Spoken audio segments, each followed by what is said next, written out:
Ya pemirsa, kasus seorang istri ditemukan tewas terikat tangannya di Serang, Banten ternyata punya cerita panjang. Setelah sekian lama polisi Serang Kota melakukan penyelidikan, kasus tersebut akhirnya terungkap. Siapakah pelaku pembunuhan ini sebenarnya? Inilah sorotan kasus Kabar Utama Pagi selengkapnya untuk Anda.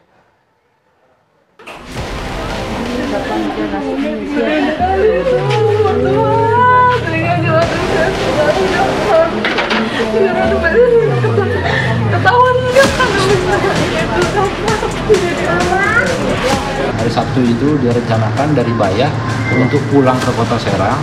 Dia sudah punya niatan untuk menghabisi nyawa istrinya.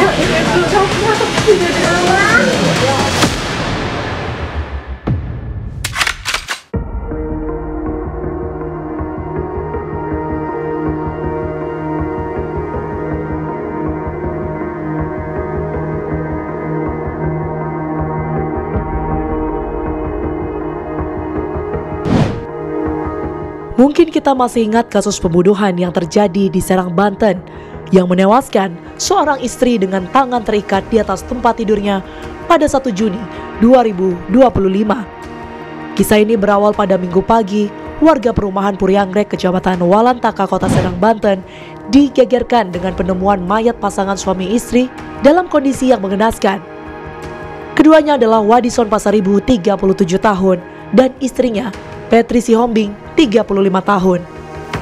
Kondisi langit masih gelap ketika sang anak keluar rumah untuk meminta bantuan kepada warga karena melihat kondisi kedua orang tuanya yang sudah dalam kondisi tak bernyawa.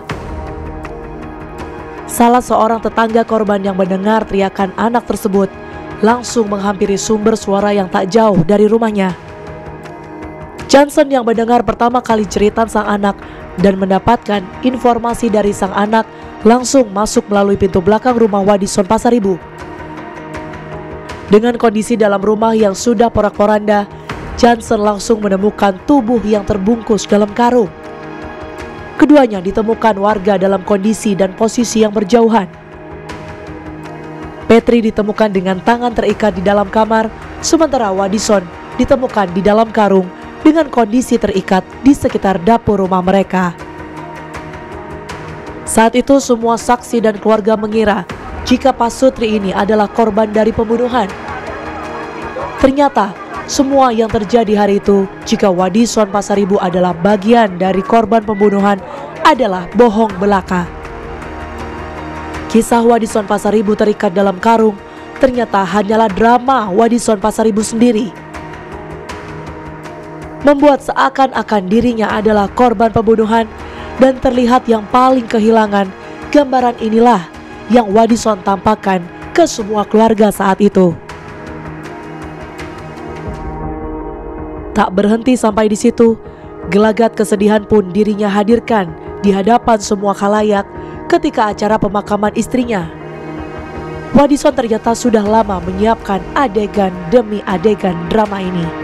Hasil keterangannya memang sudah punya niatan untuk menghabisi nyawa istrinya karena dia pengen hak asuh atas anaknya harus di tangan dia. Hari Sabtu itu direncanakan dari Bayah untuk pulang ke kota Serang. Dia sudah punya niatan untuk menghabisi nyawa istrinya. Dari raut wajahnya, Wadison sangat terpukul karena kejadian yang menewaskan istrinya. Tapi itu semua merupakan bagian dari skenario kotor Wadison. Tidak ada kejahatan yang sempurna. Mungkin kalimat ini pantas diberikan kepada Wadison. Tangisan meraung-raung hingga tatapan kosong pada saat pemakaman istrinya ternyata belum mampu membuat pihak kepolisian kebingungan dengan kasus ini. Justru dirinya berada di dalam karung dengan posisi masih bernyawa. Mungkin polisi langsung bisa menebak siapa pelaku pembunuhan Petri sebenarnya. Ternyata hasil dari penyelidikan pihak Polres Serang Kota menemukan kejanggalan dalam kasus ini. Sampai pada akhirnya pihak Polres menetapkan Wadison Pasaribu yang tak lain suami dari korban sebagai pelaku tunggal kejadian tewasnya Petri Sihombing. Mungkin karena dihantui rasa bersalahnya, akhirnya Wadison menyerahkan diri ke Polres Serang Kota. apa sebenarnya yang ada di benak Wadison hingga berakting layaknya cerita sinetron. Dua buah hatinya saat itu mungkin hanya mengetahui jika ibunya tewas dibunuh oleh pelaku kejahatan. Namun, diketahui sekarang pelaku kejahatan itu adalah bapaknya sendiri. Sungguh sadis dan kejam hingga Wadison harus membuat karangan yang menghilangkan nyawa istrinya demi sebuah perilaku buruknya tidak ingin diketahui istrinya. Ternyata Wadison Pasaribu diam-diam telah jatuh cinta kepada perempuan lain di luar sana. Pelaku ini sakit hati, kesal dengan istrinya, tidak pernah dilayani, dan pelaku ini juga mempunyai hubungan dengan wanita lain dan dia ingin menikahi pacarnya. Dibutakan karena cinta, inilah motif Wadison menghabisi nyawa istrinya pagi itu. Di hadapan pihak kepolisian, dengan lancar dan jelas dirinya memperagakan detik-detik dirinya biasa berada di dalam karung saat itu, sebelum ada seorang yang berhasil membuka ikatan karung tersebut. Karena keterangannya pada saat sudah pagi, pelaku itu berteriak meminta tolong, dan ini kemudian yang didengar oleh anak korban. Nah, itulah dia akhirnya menyuruh anaknya untuk minta tolong ke depan. Hanya karena keinginan dan keegoan semata dan belum tentu juga bisa membahagiakan dirinya dan anak-anaknya, Wadison harus tega membunuh istrinya.